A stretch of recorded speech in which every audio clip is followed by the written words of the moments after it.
അല്ല, ഞാൻ ഇത്രയും സിനിമകൾ ചെയ്യുന്നുണ്ടല്ലോ, ഇത്രയും സിനിമകൾ ചെയ്യണമെങ്കിൽ കൃത്യമായ ഡിസിപ്ലിൻ വേണം.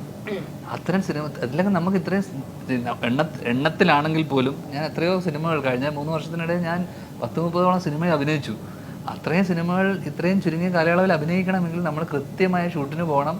കൃത്യമായി ഒരു എത്തിക്സ് അല്ലെങ്കിൽ വർക്ക് എത്തിക്സ് നമുക്കില്ലെങ്കിൽ നമുക്ക് ഇതൊന്നും ചെയ്യാൻ പറ്റില്ല. അപ്പോൾ അത്തരം പ്രൊഫഷണലിസം, കാരണം നമ്മൾ വർക്ക് ചെയ്യാൻ പോകുന്ന ഒരാൾ പൈസ ഇൻവെസ്റ്റ് ചെയ്ത് ഒരാൾ അയാളുടെ ഹാർഡ് ഏൺ മണി ഇൻവെസ്റ്റ് ചെയ്തിട്ടുള്ള പരിപാടികളാണ്. അപ്പം സ്വാഭാവികമായിട്ട് എല്ലാവരും അവരുടെ സിനിമ ഓടണം എന്ന് വിചാരിച്ചിട്ട് തന്നെയാണ് സിനിമയിൽ പൈസ ഇൻവെസ്റ്റ് ചെയ്യുന്നതൊക്കെ. പ്രൊഡ്യൂസർ ആയിക്കോട്ടെ, ഡയറക്ടർ ആയിക്കോട്ടെ, ആരും ഫെയിലിയർ ആവുമെന്ന് വെച്ചിട്ടല്ലല്ലോ സിനിമയിൽ നിന്ന്. പക്ഷേ സിനാരിയോ ചില സിനിമകൾ നന്നാവും, ചില സിനിമ തിയേറ്ററിൽ വർക്കാവാതെ പോകും, ചിലവരുടെ കാൽക്കുലേഷൻ തെറ്റിപ്പോകുന്ന.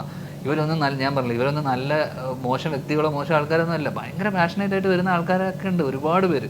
പക്ഷേ നേരത്തെ പറഞ്ഞ പോലെ സിനിമയുടെ ഒരു അയാൾക്ക് വിധിച്ചിട്ടുള്ള അതിൻ്റെ ഒരു ഫെയ്റ്റ് ഉണ്ടല്ലോ. അപ്പം ഞാൻ ചെയ്ത സിനിമകളൊക്കെ തന്നെ ഈ പറഞ്ഞ പോലെ കൃത്യമായിട്ട് ജോലി ചെയ്തത് കൊണ്ടാണ് എനിക്ക് വീണ്ടും വീണ്ടും സിനിമകൾ വരുന്നത്. അപ്പം ആ രീതിയിൽ ഇത്രയും സിനിമ ചെയ്തുകൊണ്ട് നമുക്ക് ആ ഡിസിപ്ലിൻ ഉള്ളത് കൊണ്ട് മാത്രമാണ്, അല്ലെങ്കിൽ ഏട്ടൻ തന്നെ വിളിക്കില്ലല്ലോ. കാരണം ഇപ്പം 40 ഡേയ്സിൽ നമ്മൾ സിനിമ തീർക്കുന്ന സമയത്ത് അതിലുള്ള എല്ലാ ആർട്ടിസ്റ്റും കൃത്യസമയത്ത് വരികയും അല്ലെങ്കിൽ വന്നു പോയത് കൊണ്ടാണ്, എല്ലാവരും സഹകരിച്ചത് കൊണ്ടാണ്. ഞാൻ മാത്രമല്ല, എല്ലാവർക്കും ആ ഡിസിപ്ലിൻ ഉണ്ടാവണം, കൃത്യമായിട്ട് ആ പ്രൊഡക്ഷൻ ഉണ്ടാവണം, ആ കോർഡിനേഷൻ ഉണ്ടാവണം. അല്ലെങ്കിൽ ഒരിക്കലും ഇത്രയും വലിയൊരു സിനിമ ഇത്രയും ചുരുങ്ങിയ ദിവസത്തിനല്ല. കാരണം ഞങ്ങൾക്ക് അത്ഭുതമാണ് എങ്ങനെ ഇത്രയും ആൾക്കാർ, അല്ലെങ്കിൽ ഇത്രയും ആർട്ടിസ്റ്റ്, അല്ലെങ്കിൽ നമ്മൾ പറഞ്ഞ പോലെ മറ്റേ കോസ്റ്റ്യൂം ഡിപ്പാർട്ട്മെൻറ്റിൽ മാത്രം 10 ഇതുവരെ ഒരു സ്ഥലത്തും പറയാത്തൊരു കാര്യമാണ്, മെൻഷൻ ചെയ്തിട്ടില്ല. കാരണം കോസ്റ്റ്യൂം ഡിപ്പാർട്ട്മെൻറ്റിലൊക്കെ 18ഉം 20ഉം പേരൊക്കെ ഉണ്ട്, ഓൾമോസ്റ്റ് അല്ലേ 15 പേരോളം. കാരണം 300 ജൂനിയർ ആർട്ടിസ്റ്റിനെയൊക്കെ 7 മണിക്ക് റെഡിയാക്കണം. അപ്പൊ റെഡിയാക്കി അവരെ ഷോട്ടിന് കൊണ്ടുപോയെന്ന് നിർത്തണം, എന്നാലല്ലേ ഇതൊക്കെ നടക്കുള്ളൂ. അപ്പൊ അതിന്റെ പിന്നാമ്പുറത്ത് അവരെത്തുള്ളൂ.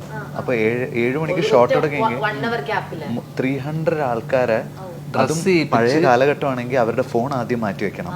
പിന്നെ അവരുടെ എന്തെങ്കിലും ആക്സസറീസ് പുതിയ കാലത്തുണ്ടെങ്കിൽ അത് മാറ്റണം. എന്നിട്ട് അവർക്ക് പഴയ ആക്സസറീസ് കൊടുക്കണം. വിഗ് ആവശ്യമുള്ള ആൾക്കാർക്ക് പഴയ സ്റ്റൈലിംഗ് ഒക്കെ മാറ്റിയിട്ട് വരുമല്ലോ ചില ആൾക്കാർ, അവർക്ക് വിഗ് കൊടുക്കണം.